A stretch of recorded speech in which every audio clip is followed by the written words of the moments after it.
Oi, gente, tudo bem com vocês? Eu sou Moisés, seja muito bem-vindo à série The Good Book, onde nós estamos lendo toda a Bíblia Sagrada. Começamos a partir de Mateus no Novo Testamento, vamos até Apocalipse e depois voltamos ao início da Bíblia em Gênesis, lendo assim todo o Velho Testamento. Você que ainda não é inscrito aqui no canal, por favor, clica ali no botão de inscrever-se, ative as notificações e fique por dentro de tudo que a gente publica por aqui. Também compartilhe, curta, comente, nos deixe saber como é que você recebe o nosso conteúdo. Estamos muito felizes por ter você aqui, você que consome, você que vê, você que manda para os seus amigos, gerando assim relevância do nosso conteúdo dentro da plataforma.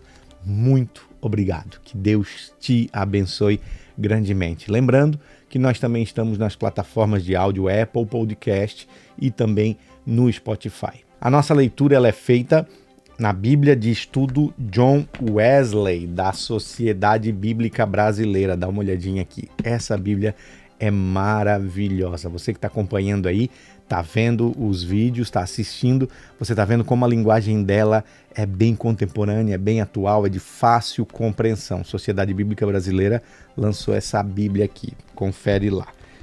Eu quero te convidar a abrir aí a sua Bíblia que você tem, você que está acompanhando, lendo a Bíblia comigo. Mateus, capítulo de número 26. Os títulos do capítulo de número 25 que a gente leu no vídeo anterior é a parábola das 10 virgens, a parábola dos talentos, o grande julgamento. Esses foram os títulos. E o título que inicia o capítulo 26 é o plano para matar Jesus.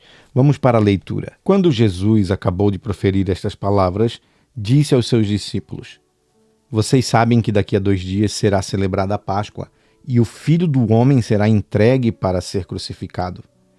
Então os principais sacerdotes e anciãos do povo se reuniram do palácio do sumo sacerdote chamado Caifás e deliberaram prender Jesus à traição e matá-lo, mas diziam: não durante a festa, para que não haja tumulto entre o povo. Versículo 6, Jesus é ungido em Betânia. Quando Jesus estava em Betânia, na casa de Simão, o leproso, aproximou-se dele uma mulher, trazendo um frasco feito de alabastro com um perfume precioso, que ela derramou sobre a cabeça de Jesus, estando ele à mesa. Vendo isto, os discípulos ficaram indignados e disseram: Por que este desperdício?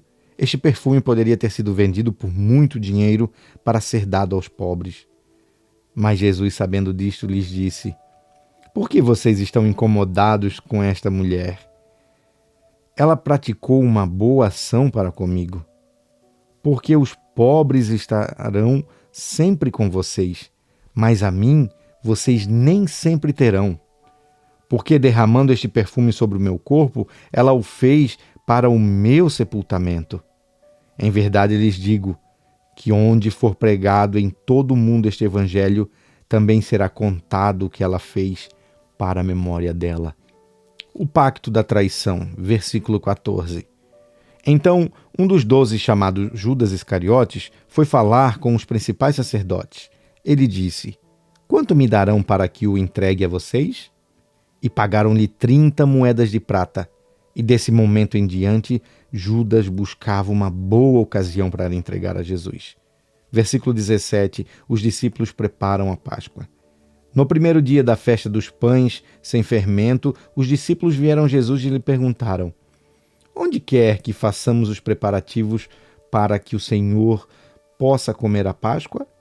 E ele lhes respondeu: Vão até a cidade, procurem um certo homem e digam: O mestre diz: O meu tempo está próximo. É em sua casa que celebrarei a Páscoa com os meus discípulos. E eles fizeram como Jesus lhes havia ordenado e prepararam a Páscoa. Versículo 20, o traidor é indicado. Ao cair a tarde, Jesus pôs-se à mesa com os 12 discípulos. Enquanto comiam, Jesus disse: Em verdade lhes digo que um de vocês vai me trair. E eles, muito entristecidos, começaram, um por um, a lhe perguntar: Por acaso seria eu, Senhor? Jesus respondeu: O que comigo põe a mão no prato, esse vai me trair. O Filho do Homem, como está escrito a seu respeito, mas ai daquele por quem o Filho do Homem será traído. Melhor seria para ele se nunca tivesse nascido. Então Judas, que o traía, perguntou: Por acaso sou eu, mestre? Jesus respondeu: Você acabou de dizer isso. A ceia do Senhor, versículo 26. Enquanto comiam, Jesus pegou um pão e, abençoando-o, partiu e deu aos seus discípulos, dizendo: Tomem, comam, isto é o meu corpo. A seguir, Jesus pegou um cálice e, tendo dado graças, o deu aos seus discípulos, dizendo: Bebam todos dele, porque isto é o meu sangue, o sangue da aliança derramado em favor de muitos para a remissão de pecados. E digo a vocês que desta hora em diante nunca mais bebereis deste fruto da vide, até aquele dia em que beberei com vocês o vinho novo no reino de meu Pai. E tendo cantado um hino, saíram para o Monte das Oliveiras. Versículo 31, Pedro é avisado. Então Jesus disse aos discípulos: Esta noite serei uma pedra de tropeço para todos vocês, porque está escrito: Ferirei o pastor e as ovelhas do rebanho ficarão dispersas. Mas depois da minha ressurreição irei adiante de vocês para a Galileia. Mas Pedro, tomando a palavra, disse a Jesus: Ainda que o Senhor venha a ser tropeço para todos, nunca o será para mim. Mas Jesus lhe disse: Em verdade lhe digo que esta noite, antes que o galo cante, você me negará 3 vezes. Pedro insistiu: Ainda que me seja necessário morrer com o Senhor, de modo nenhum o negarei. E todos os discípulos disseram o mesmo. Versículo 36, Jesus no Getsemane. Em seguida, Jesus foi com eles a um lugar chamado Getsemane e disse aos discípulos: Sentem-se aqui, que eu vou ali mais adiante orar. E levando consigo Pedro e os 2 filhos de Zebedeu, começou a sentir-se tomado de tristeza e de angústia. Então lhes disse: A minha alma está profundamente triste até a morte. Fiquem aqui e vigiem comigo. E adiantando-se um pouco, prostrou-se sobre o rosto, orando e dizendo: Meu Pai, se possível que passe de mim este cálice, contudo não seja como eu quero, e sim como tu queres. E voltando para os discípulos, achou-os dormindo, e disse a Pedro: Então, nem uma hora vocês podem vigiar comigo? Vigiem e orem, para que não caiam em tentação. O espírito, na verdade, está pronto, mas a carne é fraca. Retirando-se pela 2ª vez, orou de novo, dizendo: Meu Pai, se não é possível que este cálice passe de mim sem que eu o beba, faça-se a tua vontade. E voltando, achou-os outra vez dormindo, porque os olhos deles estavam pesados. Deixando-os novamente, foi orar pela 3ª vez, repetindo as mesmas palavras.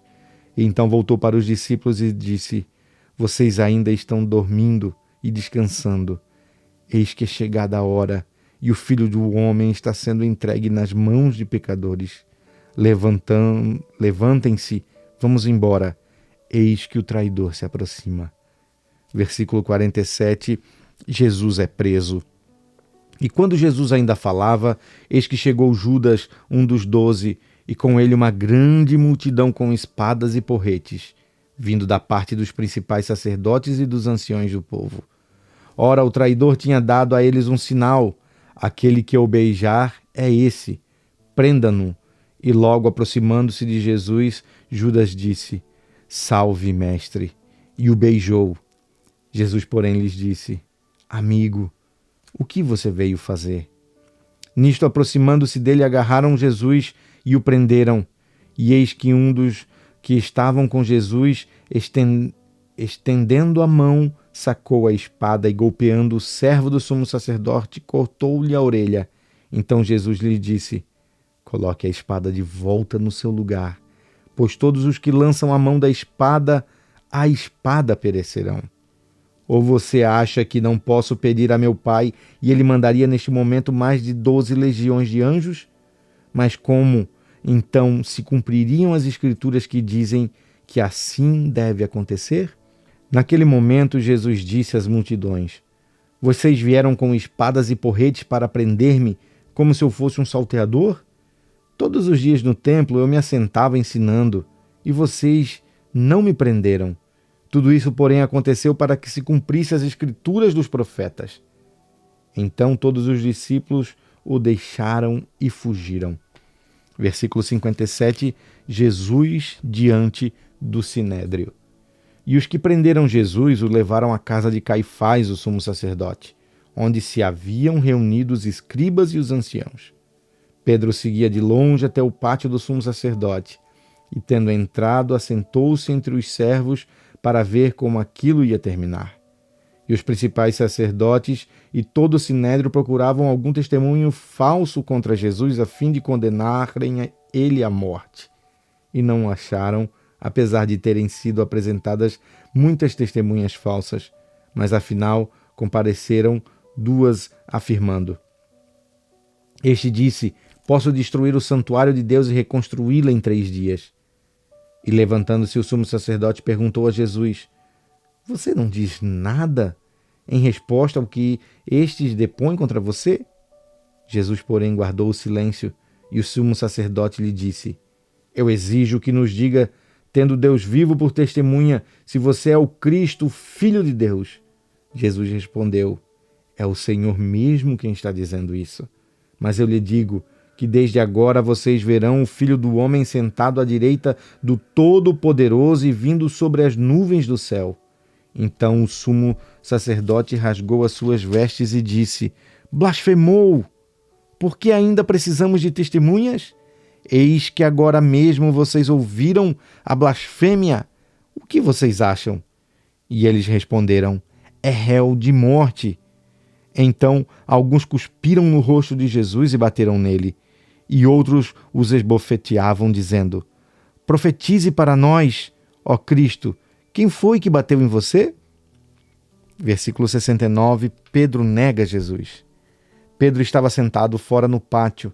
Uma empregada se aproximou e lhe disse: Você também estava com Jesus, o Galileu. Mas ele negou diante de todos e disse: Não sei o que você está dizendo. Quando se dirigia para a porta, Pedro foi visto por outra empregada que disse aos que estavam ali: Esse também estava com Jesus, o Nazareno. E ele negou outra vez com juramento: Não conheço esse homem. Pouco depois, aproximando-se, os que estavam ali disseram a Pedro: Com certeza você também é um deles, porque o seu modo de falar o denuncia. Então ele começou a praguejar e a jurar: Não conheço esse homem. E no mesmo instante o galo cantou. Então Pedro se lembrou das palavras de que Jesus tinha dito: Antes que o galo cante, você me negará 3 vezes. E Pedro, saindo dali, chorou amargamente.